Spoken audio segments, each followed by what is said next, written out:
नमस्कार, news 24 UP Uttarakhand देख रहे हैं आप। मैं हूं आपके साथ सबा शाहिद शेख।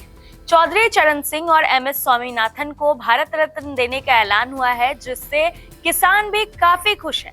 लेकिन क्या आप जानते हैं कि चौधरी चरण सिंह और एमएस स्वामीनाथन का क्या योगदान कृषि क्षेत्र में रहा है?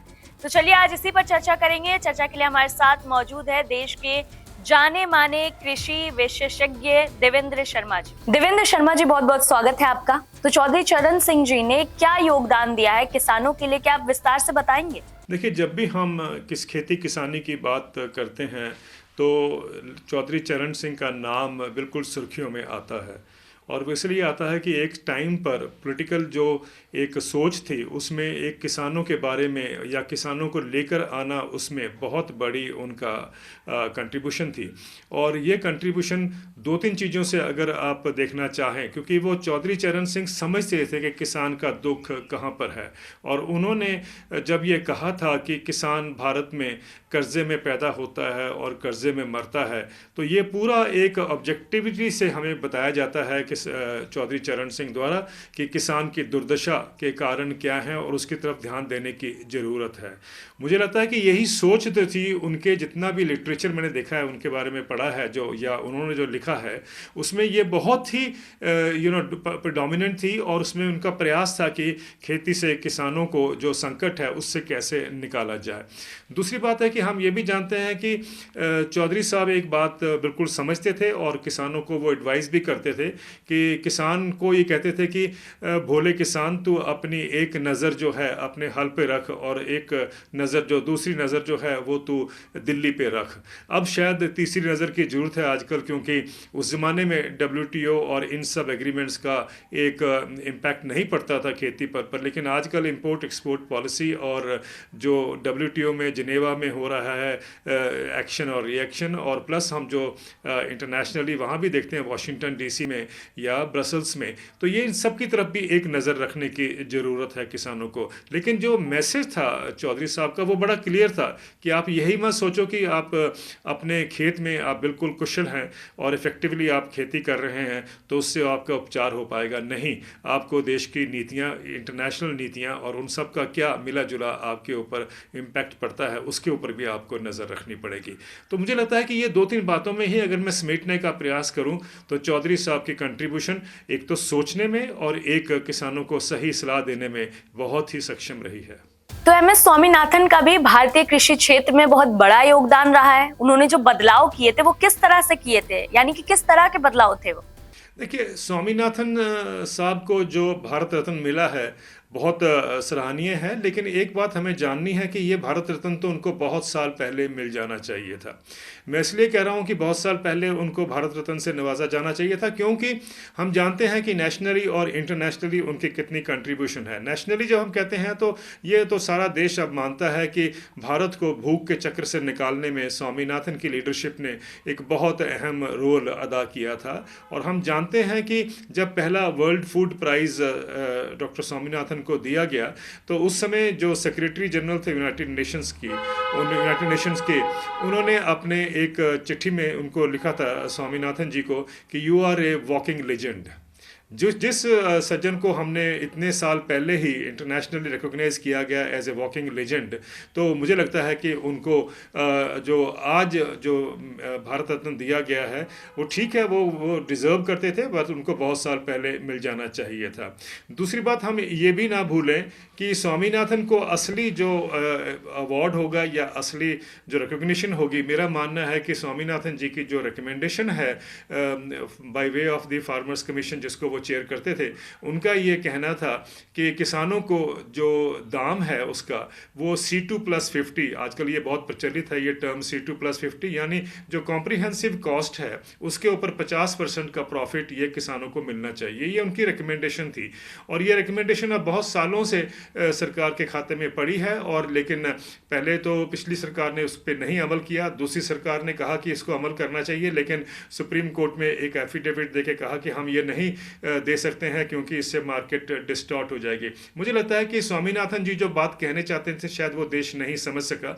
वो ये कह रहे थे कि जब किसान को अगर हम एक उचित मूल्य देते हैं या लाभकारी मूल्य देते हैं, और उसके लिए उन्होंने एक फार्मूला रिकमेंड किया था C2+50 का, उसका तात्पर्य ये था कि अगर देश की तरक्की होगी, बहुत सारे लोग जैसे कि आजकल सोचते हैं कि अगर हमने कानूनी अधिकार दे दिया MSP को या मिनिमम सपोर्ट प्राइस को, जिसके ऊपर किसान लगातार उसकी डिमांड करते आ रहे हैं, तो बहुत सारे लोग सोचते हैं कि उससे देश के ऊपर बहुत बड़ा बोझ पड़ेगा। मेरा मानना कि नहीं, ऐसा बिल्कुल गलत धारणा है। सच्चाई ये है कि आज देश में मात्र 14% किसान हैं जिनको MSP या MSP जो मिलता है।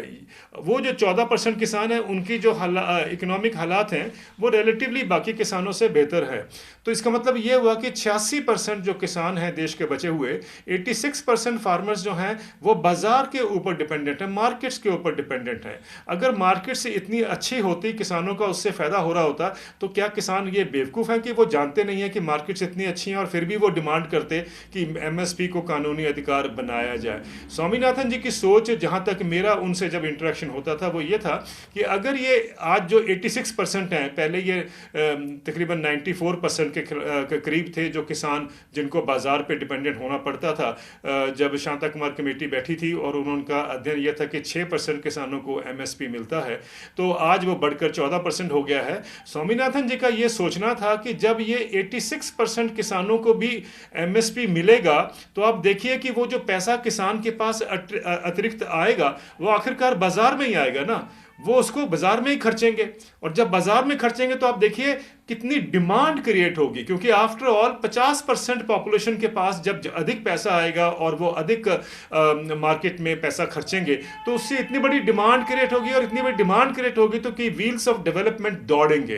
तो मेरा कहना है कि वो जो ये कहा जाता कि नहीं ये तो मार्केट डिस्टॉर्ट करेगा, नहीं, एक्चुअली ये बिल्डअप करता देश की इकोनॉमी को। अगर हम स्वामीनाथन के फार्मूले से ऑपरेट करते हैं तो ये हमें सरकारों को समझना है, हमारे पॉलिसी मेकर्स को समझना है कि एक गलत धारणा ना क्रिएट करें लोगों के बीच में कि ये देश के ऊपर बोझ पड़ जाएगा, बल्कि देश को उसका अतिरिक्त जो इकोनॉमिक गेन होगा वो हमें समझना पड़ेगा। मैं हर जगह कहता हूं कि अगर 7वां वेतन आयोग, जो कि सिर्फ 4-5% पॉपुलेशन को उसका एडवांटेज हुआ था, अगर उससे इंडस्ट्री कहती है कि it acted as a booster dose for the economy, तो अगर हम किसानों को 50% किसानों को कानूनी अधिकार देते हैं C2+50 का फॉर्मूला लेकर, तो मेरा मानना है कि it will act as a rocket dose for the economy.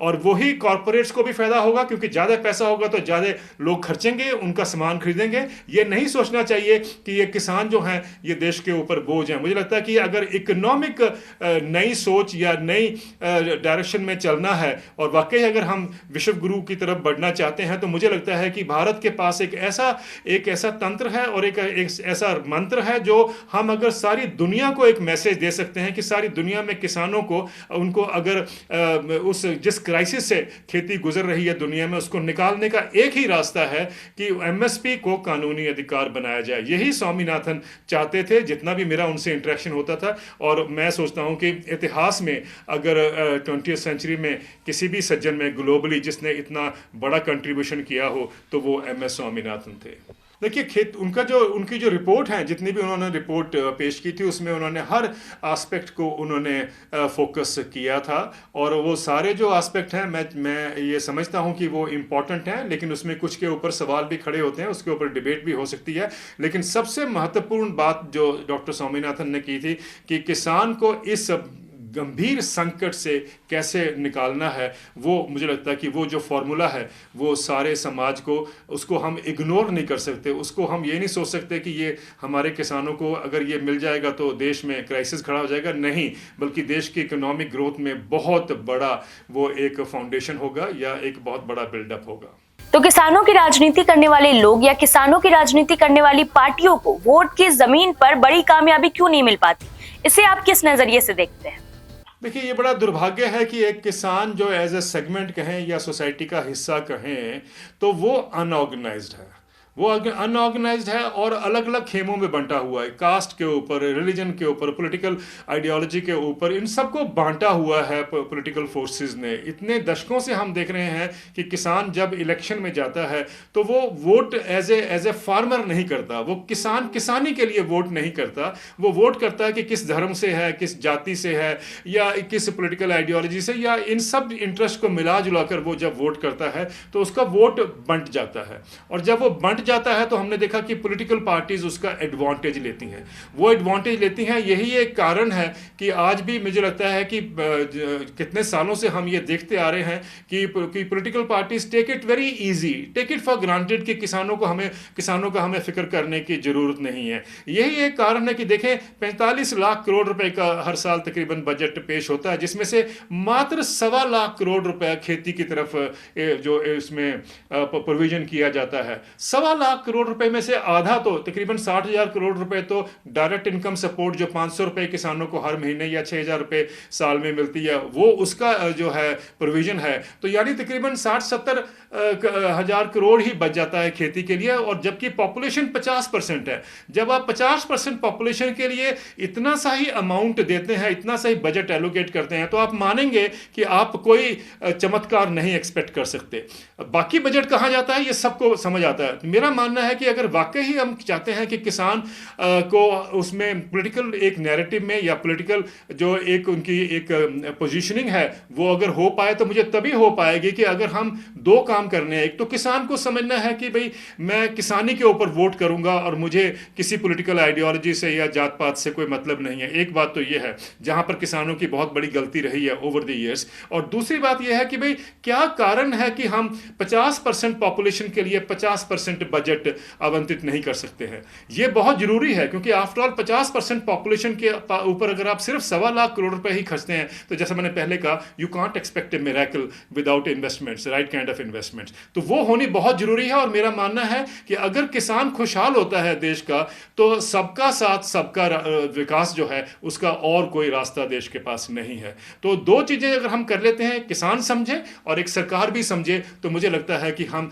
किसान को एक नई रोशनी, नई राह हम दिखा सकते हैं। बहुत बहुत शुक्रिया देवेंद्र शर्मा जी आपका। फिलहाल के लिए इतना ही। देखते रहिए News 24 यूपी उत्तराखंड।